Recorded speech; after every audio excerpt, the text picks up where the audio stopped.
Hello. In this section, we're going to be concerning ourselves with finding a value that corresponds to a given probability. And this warm-up question does a good job of previewing that exact topic. So here's the situation. A tire company claims that the lifetime of its tires has an average of 55,000 miles and a standard deviation of 3,000 miles. First question A, what percent of the tires last less than 50,000 miles? Question B, what if the company decides it's going to set its warranty level by providing full warranty to anyone's tires that are in the bottom 10%? How many miles would this be equal to? So if you want to give it a try, pause the video now, come back after you've given it an attempt. Otherwise, I'm going to talk about it. So the first question, what percent of tires last less than 50,000 miles? We did this last time. You have two options. You can either convert to a z-score and then use normal CDF with a standard normal curve, or look it up in a standard normal table with your corresponding z-score, or you just use the values as given since you have technology. In our case, if I drew the picture, it looks like this of the normal curve.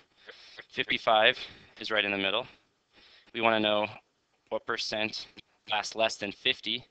So I want to be less than all the way up to 50. So I go from my left bound of very small, -1,000, all the way up to my right bound, which is 50,000. So 1,000 up to 50,000.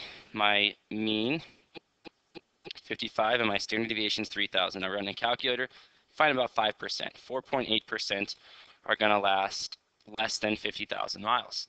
Question B, what if the company decides, so this isn't the other way. In this one, I want to know the value that corresponds to being in the bottom 10%. And well, actually, we can't answer this question yet because it's the opposite. It's the inverse of what we were working with prior. Before we were given the values and asked to find the percent. Now we're given the percent and going to be asked to find the values. So that's what today's topic is looking at, in situations like B. So in the prior section, we were given a normally distributed random variable x, and we're asked to find the corresponding probability. But what if you're given the probability and want to find a corresponding value? For example, a university might be concerned about where to set its entrance exam score to select the top 60%, or what the ACT score should be for the top 60%. A medical researcher might want to know the cutoff values if they're going to select the middle 75% of people to try to get like an average person. So in this section, we're going to be given a probability and going to be asked to find the value of the random variable x that corresponds, that provides that probability. So example number 1, find the z-score that corresponds to a cumulative area to the left of 0.3632, so a probability of 36%. So one can do this by using a table or a calculator. We're going to be using a calculator. So to find the point with the given area to the left, there's a built-in program in the calculator. It's called inverse norm. You always have to provide area to the left, or probability to the left of that value, of being that value or less than it. Then we have to provide the mean and the standard deviation. We're going to be first working with a standard normal, so our mean is going to be 0 and our standard deviation is going to be 1. To get to this function, you need to go to distribution and then choose inverse norm. I'll show you where that is, and then I've calculated this one out for us already. But you go to second, distribution, and you see it's option 3 for TI-84, just below normal CDF, so inverse norm. And then you type in inverse norm, provide probability to the left, or area to the left, 0.3632, 0, 1, and I run it, I get negative 0.350. You'll see it has to be negative because I'm below the mean, because my probability is less than 50%. So that z-score would be negative 0.35, negative 0.35. Example 2, find the z-score that has 10.75% of the area to its right. In this case, I need to first find the area to the left, because my inverse norm only works with area to the left. So this is going to be 1 minus 0.1075. If you grab a calculator and run that, you're going to see it's 0.8925. That is the area left. Now I can use my inverse norm. My z-score is going to be inverse norm, 0.8925. Mean, since it's a standard, is at 0. Standard deviation is at 1. I get a z-score of 1.24. So that's how I can find it if I'm given area to the right. We'll do a couple percentile ones too, because percentiles are used so heavily in education and in medical fields. What is the z-score that corresponds to a percentile of 10%? If I want to be in the bottom 10%, I'm going to give it I'm going to give it inverse norm 0.101, and I find the z-score is negative 1.28. What if I want the percentile of 50? I want 50% to be to the left. If you actually think about this, you can get this answer without using inverse norm. But if you type in the calculator, just make sure it's doing it right, you get 0. That has to be the mean for a standard normal. You'd have to be 0 standard deviations away from the mean if you're going to be 50% below that, which means 50% is also going to be above that. And then the last one, if you want 90% to be below it, something like that, you would run inverse norm 0.901. You get positive 1.28. And you see that there's these two correspond to one another because 10th percentile and 90th percentile are just opposite sides of the same spectrum. So over here, this has 10% to the left. Over here, this has 10% to the right. So the only difference between these z-scores is one has to be positive and one has to be negative. And it's exactly what inverse norm returns. Going to give you a chance to try. This one's a little bit of a thinker. I want you to find the z-scores for which the middle 50% of the data lie between. So where are these two going to be? They're going to be symmetric, I'll tell you that. But you can pause the video now, see if you can think through it before we go over it. So here's what you need to think. If this is the middle 50%, you really need to ask yourself how much is here and how much is here. Well, how much is here has got to be 25%. So 0.25, how much is here? Has to be 0.25 as well. So now I can run inverse norm with 0.25, 0, 1. And when I run that, I get this one. And then if I know this is the negative one, then this just has to be the positive one. So that's how you can do it for the middle, as long as it's symmetric. Now that we know how to convert to a probability from a z-score, we're going to take the next step, and then that's going to be take that z-score and get it to a corresponding x value in real life. Because z-scores are only really used in terms of standardizing things. Now we want to actually convert it to something that's going to be useful for a context, for a scenario. So we just did probability to a z-score. Now we're going to refresh our memory on how do we go from a z-score to a corresponding x value. So here's my z-score formula. My z-score is always my measured value minus my mean divided by my standard deviation, and I just want to solve for x. If I want to solve for x, the first thing I would need to do is multiply both sides by the standard deviation. So then I get z times the standard deviation equals x minus my average, and then my next step is going to be add my average to each side. Add the average, and what I get to is going to be this guy. My corresponding x value is going to be my average plus z times my standard deviation, which makes sense. This is where I start, and then I either need to add or subtract z, depending on if I'm above or below, and then whatever the standard deviation corresponds to. So in order to go from a probability to a z-score to a corresponding x value, I go from a probability to a z-score using inverse norm, and then I can take this z-score and convert it to the corresponding x value by using the following formula. So let's write that. X is equal to the average plus z times the standard deviation. We're going to be using that. So here's a scenario. A vet records the weights of cats at a clinic and finds the weights normally distributed with a mean of 9 pounds and a standard deviation of 2 pounds. She wants to find the cutoff values for overweight and underweight cats. So find the weights corresponding to z-scores of 2.5, -2, and 0. So we're going to be using the following formula. X equals mu plus z times standard deviations. For a z-score of 2.5, we would do x is equal to the average. Let's write, so average is 9 pounds. Standard deviation is 2 pounds.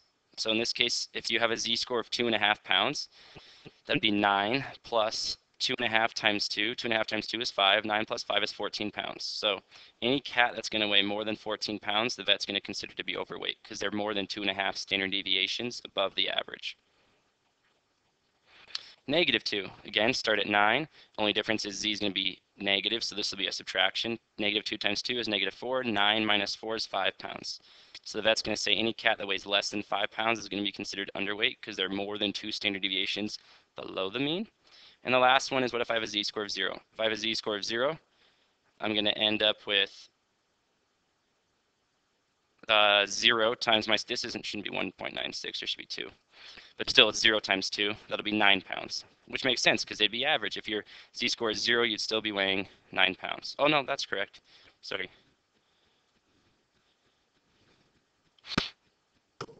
There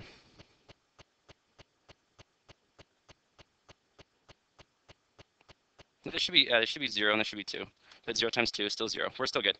It'd be 9 pounds. If your z-score is 0, you're average, and we already said an average cat weighs 9 pounds. That was just a typo with 1.96. So that's how I can just use the following z-scores to convert to corresponding x values in real life. So notice 14 pounds is above the mean, overweight. 5 pounds is below the mean, underweight.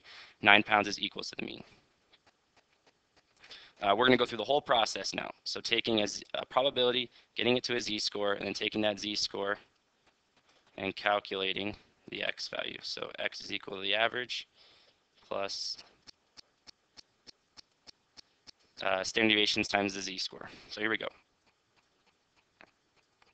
An employer provides a free health screening for its employees, and employees receive a bonus if their cholesterol level is in the bottom 25%. Assume the average total cholesterol for women ages 20 to 34 is 181 milligrams per deciliter is the unit, and standard deviation is 37.6. What is the highest total cholesterol level a woman can have and still receive the bonus? So the question is, where is this 25% going to be? They're going to provide a bonus to the lower 25%. So we first need to find the z-score. So we're going to do inverse norm. We want to find the lower 25%, so 0.25, 0, 1. And you grab your calculator. So you go to distribution, choose option 3. Inverse norm, 0.25. Your average is 0 right now. Standard deviation is 1. We're using the standard normal. And we get a z-score of negative 0.674. Now we're going to convert that to an x value, an actual measurement. So x is equal to the average was 181 plus, next thing we need is the z-score. The z-score is negative 0.674, and one standard deviation is 37.6. We're not quite one standard deviation, we're just above a half of one. So this will be about a little bit bigger than half of 37.6. Grab my calculator and I run it. Negative 6.74, negative 0.674 times 37.6, and then subtract that from 181, and we get 155.7 milligrams per deciliter. That is going to be the cutoff value. If you have a cholesterol level below that, you're going to receive their health bonus. Be aware, actually, because of technology, we could have actually ran this on the TI calculator as well. So I would just do 0.25, 181, 37.6, and I get the same value, just rounded slightly differently because of the rounding that had to be done up here. But you can do it all in one step. The only difference is if you're not going to use the standard normal and first convert to a z-score, you would need to provide the real mean and the actual standard deviation here instead of doing 0 and 1. But the TI calculator can actually do this all in one step. So we're going to show an example of it doing it all in one step. So assume the exact same situation, same average, same standard deviation. However, for women scoring the top 25%, the employer offers to pay part of a health club membership. What is the lowest score to be eligible for this? So in this case, we want to know at what level are the top 25% going to be cut off. So in this case, if that's the top 25%, we want to know the area to the left. It would be 0.75, 75%. So I shouldn't put 0.75%, that'd be like a double. So this has to be 75%. So I can do inverse norm, provide it 0.75 to the left, average is 181, standard deviation is 37.6, and it'll do all of this in one calculation for me. 0.75, average is 181, standard deviation is 37.6, and we get a cholesterol level of 206.4. So 206.4. If you have cholesterol above that, then they'll offer to be part of a health club membership. Going to give you a chance to try. So scores for the California Police Officer Standards and Training Test are normally distributed, average of 50, standard deviation of 10. Agency is only going to hire applicants with scores in the top 10%. What is the lowest score you can earn and still be eligible to be hired by the agency? Pause the video now, come back once you think you have an answer. Here's what you should have calculated. You could run through the whole calculation of first finding the z-score. Z-score turns out to be 1.28. And then find the corresponding x value using our equation, or you just use inverse norm with one step. If you want the top 10%, it means 90% are going to be to the left, average of 50, standard deviation of 10, 62.8 would be the cutoff score. So the lowest score you can earn and still be eligible to be hired by the agency is 63. If they did 62, they'd actually be taking more than 10%. So they're going to do 63 in that case. And that is it for today. Thank you very much.